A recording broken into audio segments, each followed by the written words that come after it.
Bien, amados, vamos a la parte 2. A continuar. El video 2. El apóstol Pablo le exhorta a estas iglesias que estas iglesias no deberían de estar ocupados y prestando atención en los eventos futuros. Todo lo que tenga que ver con la gran tribulación. Quién se va, quién no se va, quién se queda, quién no se queda, quién será el anticristo o quién no será el anticristo. La idea de Pablo aquí es que Pablo quiere que estas iglesias estén tranquilos y en paz en cuanto a su salvación. Si ellos creyeron en Cristo, ellos van a ver a sus familiares resucitar entre los muertos. ¿Ok? Y juntamente con los muertos en Cristo que resucitarán primero, ellos dicen, Pablo dice aquí, que ellos también serán arrebatados y levantados juntamente con los que murieron en Cristo, siendo salvos. ¿Ok? Pablo les enseña a esta iglesia que ellos sigan trabajando en la obra de Dios y no estén preocupados por lo que va a pasar en un futuro. Tomando de ejemplo, ¿quién será el anticristo? ¿Quién podría ser el anticristo? ¿Será esta persona o será esta persona? La Biblia no enseña eso, de quién será el anticristo. Pero tú oyes y escuchas muchas profecías que el anticristo puede ser que sea aquel. Hay que tener cuidado, hermano. ¿Será que Pablo no enseña eso? Pablo enseña a la iglesia que nosotros trabajemos en la obra de Dios ganando alma y que estemos ocupados en su palabra hasta que venga Cristo en el día del arrebatamiento, en el rapto, a llevarse a su iglesia. Te lo voy a demostrar. Aquí mismito en el capítulo 4 de la primera carta de Tesalonicenses, versículo 11. 11. Pablo dice, enfuércense por mantenerse en tranquilidad y ocúpense en sus propios asuntos. ¿Cuáles son los asuntos? Pablo dice, trabajando con sus manos tal como le hemos ordenado. Estas iglesias habían dejado de trabajar, así sea en un trabajo secular, literal, material, o así sea en un trabajo en el obrar de llevar el evangelio. Habían dejado de predicar la palabra para estar ocupándose cuando vendrá Jesucristo. ¿Cuándo vendrá? O sea, el asunto del arrebatamiento. Puede ser que Jesucristo en el arrebatamiento llegue mañana, la semana que viene, dentro de 2 días, o puede ser que venga durante 10 o 20 años más. Porque Pedro el apóstol dice una referencia diciendo que para la mentalidad de Dios un día es como 1000 años y 1000 años es como un día. ¿Me entiendes? No se sabe cuándo vendrá el arrebatamiento. Solamente Pablo nos enseña que estemos en paz, tranquilos, ¿verdad? Y que estemos trabajando. Aquí trabajando significa sigan predicando el amor de Cristo y su palabra a aquellas personas que necesitan conocer la palabra del Señor. Y no estemos ocupados en que muchos profetas dicen que le ponen fecha al día del arrebatamiento. Vendrá en esta fecha. No se sabe. No andemos ocupados en eso. No andemos ocupados en eso. Anda ocupado en su palabra, en comunión con Él, llevando la palabra hasta que Cristo venga a buscar su iglesia. Cuando Cristo venga a buscar su iglesia, Pablo nos da seguridad que si tú creíste en Cristo por la fe, pues seremos arrebatados. Nuestra familia y los que murieron en Cristo en este tiempo van a ser resucitados. Tú lo vas a ver, tú vas a ver a tu papá, tú vas a ver a tu mamá, tú vas a ver a tus hijos, vamos a ver a nuestra familia, vamos a ver a aquellas personas que murieron en Cristo dentro de este tiempo del Evangelio de la Gracia. Y juntamente con ello, Pablo nos da seguridad que seremos arrebatados, que significa levantado con fuerza a las nubes, a la presencia de Dios, y dice que estaremos para siempre con Él. No dice que vamos a regresar otra vez a la tierra. Dice que estaremos con Cristo para siempre. Pero los falsos profetas o los maestros judíos, porque aquí había maestros judíos que enseñaban a las iglesias otra cosa, les enseñaba otra cosa y que tenga que ver con eventos futuros. La idea de Pablo es enseñarle a la iglesia en cuanto al rapto o el arrebatamiento de la iglesia, enseñarle que el arrebatamiento es cuando nosotros hemos creído en Cristo. Vamos a ser levantados para ser librados de la ira de Dios. Si tú creíste, tú vas a ser levantado. Pablo nos enseña que estemos nosotros seguros y sigamos trabajando en la obra de Dios, ganando almas para Cristo. Mira, te lo voy a demostrar. Vamos a ir a la segunda carta de Tesalonicenses. Pablo dice en la segunda carta de Tesalonicenses, capítulo 2, comenzando el versículo 1 y 2. Escucha como Pablo dice: pero les suplicamos, hermanos míos, acerca de la venida de nuestro Señor Jesucristo y respecto a nuestra reunión con Él. Cuando Pablo dice la venida de nuestro Señor Jesucristo y respecto a nuestra reunión con Él, Pablo está hablando de el rapto, el arrebatamiento. Pero mira cómo Pablo va en el segundo versículo, que es el versículo 2. Pablo dice: que no sean sacudidos, que no se dejen entremecer fácilmente en su forma de pensar, ni se alarmen. ¿Qué significa alarmar? Alarmar significa miedo, tener miedo o preocupación. Miedo o preocupación. ¿Seré salvo? ¿Me perderé o no me perderé? ¿Estaré bien yo con Dios? Y si Cristo viene, ¿me levantará? Eso Pablo no quiere que tú tengas preocupación de eso si tú eres salvo y creíste en el Señor. Pablo continúa: no se alarmen por palabras, ni por espíritu, ni por carta, como si fuera nuestra. ¿Qué significa eso? Palabra, ni por espíritu, que aquí espíritu significa como por profecía. Profecías que vienen de judíos falsos, de maestros judíos que están pendientes a un tiempo futuro. ¿Tú me entiendes? No se alarma ni por palabra, alguien que te dé una palabra, una profecía, ni por carta, como si la carta fuera nuestra. ¿Qué significa eso?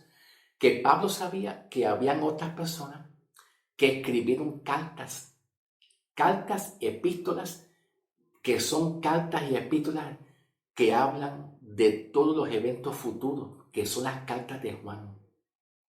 Esas cartas son las cartas de Juan en Apocalipsis. Y Pablo dice, como si la carta fuera nuestra. ¿Qué quiere decir Pablo? Como si Pablo estuviera escribiendo esa carta. Pablo no escribió cartas que hablen que la iglesia pasará por la gran tribulación. Pablo no escribió ese tipo de cartas. Y Pablo les enseña a esta iglesia: tengan cuidado por las epístolas y las cartas que ustedes leen. Para los efectos, Pablo escribió 13 epístolas, 13 cartas, de Romanos hasta Filemón. De Romanos hasta Filemón. Son 13 epístolas que Pablo escribió para la iglesia. De Filemón en adelante, que viene Hebreo, primera, segunda de Pedro también, Apocalipsis. de esas cartas así, Pablo no escribe eso. Porque el libro de Hebreo habla muchos acontecimientos futuros del anticristo, de la gran tribulación. Pero Pablo dice, yo no escribí eso. Yo no escribí la carta de Hebreo. Yo no escribí la carta de Juan. Ni primera y segunda de Juan, ni tampoco la carta de Juan en Apocalipsis. Pablo dice, yo no escribí eso. Eso no son cartas mías. Ocúpense en los escritos que yo escribí para ustedes, la iglesia. Por eso es que Pablo dice que no se han sacudido fácilmente su forma de pensar, ni se alarmen, ni por palabra, ni por espíritu, ni por carta, como si fuera nuestra. En el sentido que el día del Señor, el día de nuestro Señor ya ha llegado. Mira cómo Pablo lo expresa aquí. Mira cómo Pablo aquí lo expresa. Escuchen bien. En el sentido que el día de nuestro Señor ya ha llegado. Pero escúchenme bien. Cuando Pablo habla aquí que el día de nuestro Señor ha llegado, no está hablando del arrebatamiento. Que Jesucristo va a venir en la nube o como una nube y vamos a ser levantados en el aire, en el aire, en el aire. ¿Tú me entiendes? Porque Jesús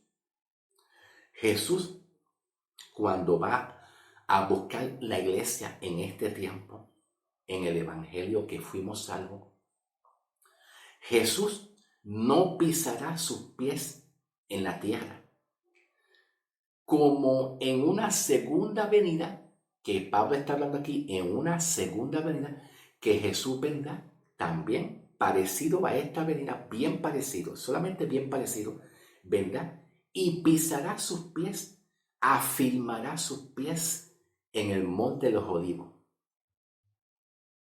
¿Ven? Que es una segunda venida, pero que esa segunda venida es donde Jesús va a venir a traer juicio, castigo a las naciones que estuvieron en contra de Israel. En contra de Israel. Porque Dios siempre le dio una promesa al pueblo de Israel, que vendrá un momento que Dios va a traer juicio a todas las naciones que están en contra de Dios y en contra del pueblo de Israel. Naciones que han querido atacar a Israel, Dios la va a traer juicio, condenación y la ira de Dios. Esas naciones tienen que ver primeramente con los griegos gentiles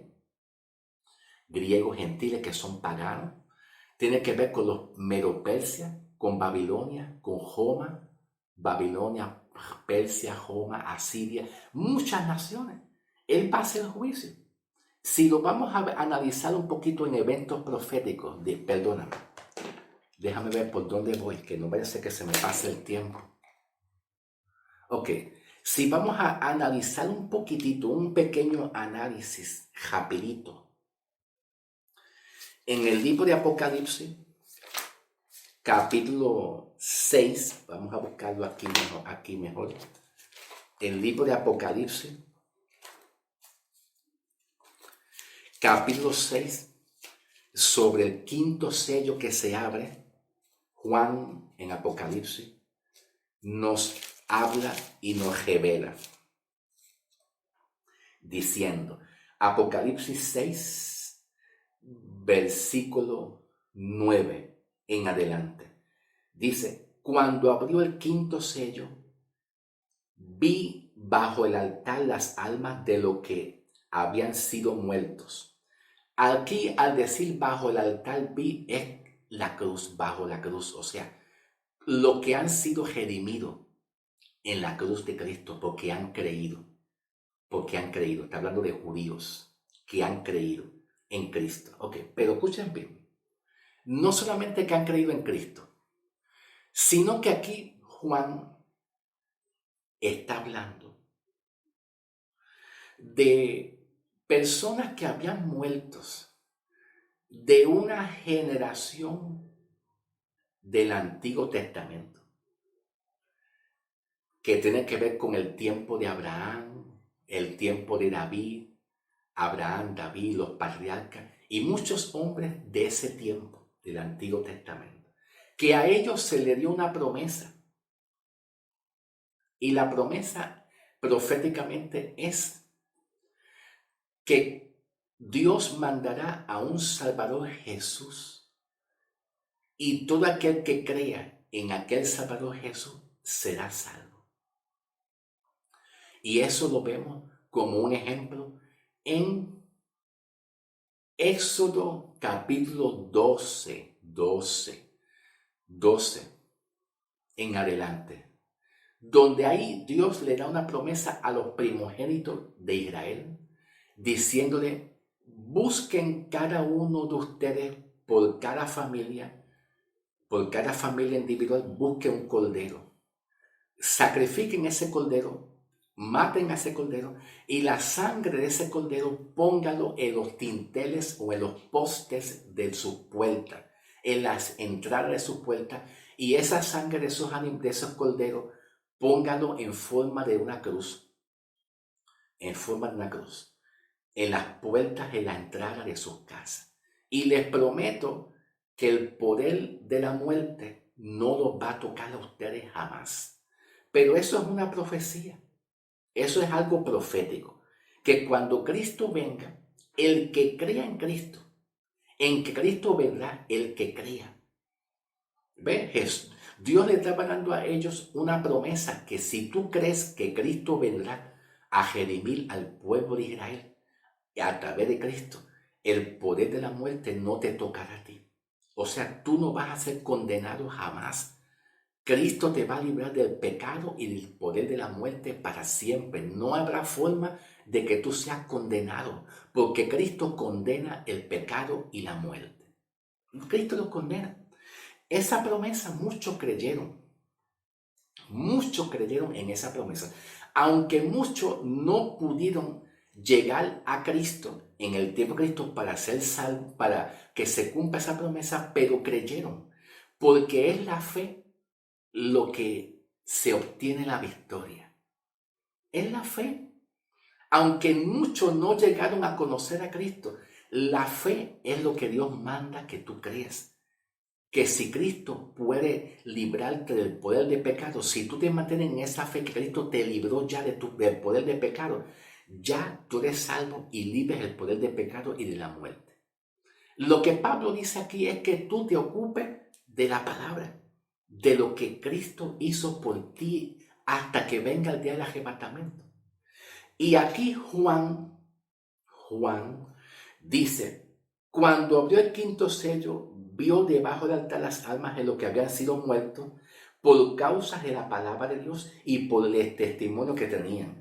Y clamaban en gran voz, ellos están muertos, pero están esperando una resurrección. Estos muertos no van a resucitar, no van a resucitar en el día de rapto, no van a resucitar en el día de rapto, en el tiempo de hoy. Van a ser resucitados en un tiempo postrero, después que pase el rapto y después que pase la tribulación. Es una promesa que Dios lo va a resucitar a ellos. Pero eso es después que termine casi todo el proceso y periodo de tiempo de la tribulación. Es una promesa que Dios va a resucitar a muchos de estos. Y durante la gran tribulación, durante el proceso de la gran tribulación, aquellos judíos que decidieron creer en Cristo, oh Señor, yo creo en ti, Señor, pero que se han muerto, que hayan sido muertos en ese tiempo de la gran tribulación, también, aunque hayan sido muertos, tienen la promesa de ser resucitados en un tiempo futuro, un poquito más adelante, con la intención de que reinen con Cristo. Aquí habla Juan en Apocalipsis 20, con la intención de que todos reinen con Cristo. ¿Por qué? Porque cuando Juan habla de la iglesia llega en el capítulo 3 de en adelante, y la iglesia Juan la ve en los cielos, o sea, la ve en la presencia del Señor. Ya está en la presencia del Señor. ¿Me entiende? Que todo lo que ocurra en el tiempo En el periodo de tiempo de la gran tribulación, nada de eso tiene que ver con la iglesia. La iglesia no está ahí participando. Ya nosotros nos hemos ido a la presencia de Dios en las nubes, en el aire, para estar siempre con el Señor. Nada tenemos que ver con nosotros en el tiempo de la gran tribulación en la tierra. ¿Ok? En la tierra, en la gran tribulación, van a ocurrir eventos que nosotros ni vamos a estar recordando ni pensando en lo que qué va a pasar. ¿Ok? Nosotros no vamos a tener memoria de lo que va a pasar en la tierra. Vamos a estar felices en la presencia del Señor por haber creído. Ok, entonces dice, y clamaban a gran voz diciendo, ellos pueden hablar en el mundo espiritual, la gente que ha muerto y están esperando por la resurrección y esperando por un juicio también, ellos pueden hablar con Dios, pero no pueden hablar nada en la tierra. No hay comunicación en la tierra, ni con ellos en la tierra, ni en la tierra con ellos tampoco. No hay comunicación en esa esfera terrenal. Pero ellos pueden comunicarse, hablar, recordar en la esfera espiritual con Dios. Ellos pueden recordar y hablar con Dios, sí, porque Dios los está escuchando a ellos. Y Dios le dice a ellos, esperen un poquito más. Esperen un poquito más. Dice, se le dio vestidura en el versículo 11. Ok, primero cuando dicen, ¿hasta cuándo, Señor santo y justo y verdadero, vengará nuestra sangre en los que moran en la tierra? Ellos estaban esperando justicia. ¿Quiénes son los que moran en la tierra? Pues los reinos, los poderes del reino del mal. Por ejemplo, los griegos gentiles que tenían amajado al pueblo judío, ¿verdad? Que los tenían esclavizado, los griegos gentiles, los medos, los persias, Babilonia, Roma, Asiria, los sirios, todos esos eran imperios enemigos de Dios y enemigos de Israel. Israel en el Antiguo Testamento estaba buscando justicia con sus enemigos y Dios prometió a través de Cristo destruir todos esos imperios y naciones paganos, mundanos, que están en contra de Israel. Es una promesa que Dios le dio a ellos. Y por eso que esta gente se recordaban, Dios santo, ¿hasta cuándo tú vas a hacer justicia con nuestros enemigos? Pero Dios le prometió a través de Cristo, cuando Cristo venga a reinar, todavía no va a haber un reino. Todavía ellos no van a establecer el reino que Jesús le prometió hasta que ponga a sus enemigos debajo de la planta de sus pies. Tiene que ocurrir y terminar todo el proceso y el tiempo de la gran tribulación. Perdóname, déjame ver por dónde voy, que no quiero pasarme de tiempo. Ok, tiene que pasar todo el proceso de toda la gran tribulación, completo los juicios, la copa de ira, todo tiene que pasar, el Almagedón, todo tiene que pasar hasta que la promesa se cumpla de que Cristo pondrá bajo sus pies a los enemigos y a muchas naciones que están en rebelión. Él viene a traer justicia. Entonces, de todos los imperios y naciones paganas, mundanas, que son enemigos de Israel y enemigos de Dios, el último imperio que Dios va a destruir a través de Cristo es el imperio del anticristo. Pero Pablo dice que el imperio del anticristo estaba ya en el tiempo de Pablo. Siempre ha estado en la tierra operando. Pero había una promesa que Cristo le dio a esta gente, que Él va a poner sus enemigos debajo de la planta de sus pies y va a destruir a todas estas naciones. Y va a superar, solamente el reino de Cristo va a quedar al frente. Y todo Israel va a reinar con Cristo en la tierra. Todo Israel va a reinar con Cristo en la tierra, como vencedor, como vencedor. ¿Ok? Ahora, hay que comprender, ¿verdad? Que cuando Pablo en Tesalonicense, segunda Tesalonicense, capítulo 2, versículo 1 y 2, dice, vamos a leer el versículo 3 ahora, ¿ok? Segunda de Tesalonicense, capítulo 2, versículo 3. Nadie los engañe de ningún modo, porque ciertamente no vendrá sin que venga primero la apostasía o la desobediencia, y sea manifestado el hombre de pecado y el hijo de perdición. Pablo le dice a esta iglesia, déjense de estar preocupados, porque el hijo de perdición o el anticristo no vendrá. Pero ¿qué dicen los falsos profetas? Las personas que andan preocupados poniendo fecha y que el anticristo será aquel y vendrá, o ya está el hombre de pecado, ya está el anticristo aquí entre nosotros. Iglesia, tengan cuidado. Y la iglesia está amedrentada, asustada. Ya llegó el anticristo llegó, tengo miedo. Si el anticristo llegó, significa que el rapto ya se ejecutó. El rapto, el arrebatamiento ya se efectuó. Y significa que tú te quedaste. Ahí yo me quedé. Ya el anticristo vino y la iglesia se fue con Cristo. Y yo me quedé. Perdóname, Señor, si yo pequé. Perdóname. Dios no quiere que tú andes preocupado, porque no vendrá el anticristo todavía hasta que la iglesia sea levantada. Pablo quería poner orden, paz y tranquilidad a la iglesia. Que no te ponga tu mirada en esos eventos futuros. Que no nos importa los eventos futuros. Lo que te debe importar es que tú seas salva y que te mantengas predicando el amor de Cristo. Que si el evangelista tal murió, hablando de un evangelista, de un hombre, que si murió de esta forma, que si se salvó o no se salvó. Mira, hermano, déjense de estar hablando de un evangelista que murió. Déjense de hablar, vamos a hablar de Cristo. Vamos a hablar de Cristo. Y Pablo dice, ocúpese en hablar la palabra, el evangelio. Cuando Cristo venga, Él va a venir a buscar una iglesia santa, justa, como tú eres, porque tú creíste en el Señor. Él no va a venir a buscar una iglesia pecadora. No, Él va a venir a buscar una iglesia santa, justa, limpia, redimida por la sangre de Cristo, y nos vamos con Cristo, y los muertos en Cristo resucitan primero, y luego nosotros seremos a levantar. La idea de Pablo es el consejo de Pablo en cuanto a los tiempos, como dice en la primera carta de Corintios, capítulo 5, cuando dice Pablo, en cuanto a los tiempos y los momentos, hermanos míos, no tienen necesidad de que yo les escriba, porque ellos estaban informados de cómo va a ser el arrebatamiento.